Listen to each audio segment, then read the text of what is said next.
কুরবানির ক্ষেত্রে আরেকটা বিষয় এটা বলে শেষ করতেছি, আল্লাহ তাআলা 5 প্রকারের মানুষের কুরবানি কখনো কবুল করবে না। তার মধ্যে 1 নাম্বার হচ্ছে যাদের নিয়তের মধ্যে ভেজাল আছে। নিয়তের মধ্যে যাদের ভেজাল আছে তাদের কুরবানি আল্লাহ তাআলা কবুল করবে না। 2 নম্বর লোক দেখানো ইবাদত, কাউকে দেখানোর জন্য যদি আপনার কুরবানি হয় এটাও কবুল হবে না। 3 নম্বর হচ্ছে হারাম টাকা দিয়ে গরু কিনছেন এবং ঘুষের টাকা সুদের টাকা দিয়ে আপনি কুরবানি কিনছেন, এই কুরবানিও আল্লাহ তাআলা দরবারে কবুল হবে না। 4 নম্বর হচ্ছে কুরবানির পশুর বয়সের ক্ষেত্রে পরোয়া না করা, এবং কুরবানির পশুর বয়সের ক্ষেত্রে ছাগল এবং বেড়া এগুলোর ক্ষেত্রে 1 বছর বয়স হতে হবে। আপনি যদি 1 বছর বয়স যদি না হয় এগুলো যদি কুরবানি দেন তাহলে এই কুরবানি কবুল হবে না। আর গরু এবং মহিষের ক্ষেত্রে 2 বছর হতে হবে, আর উটের ক্ষেত্রে 5 বছর।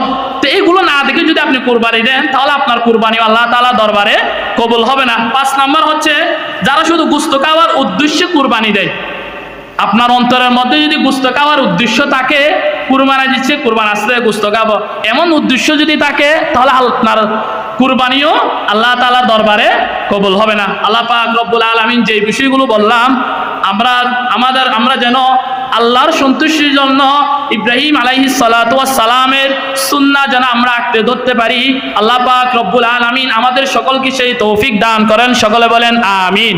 এখন এখানের মধ্যে আমাদের একটা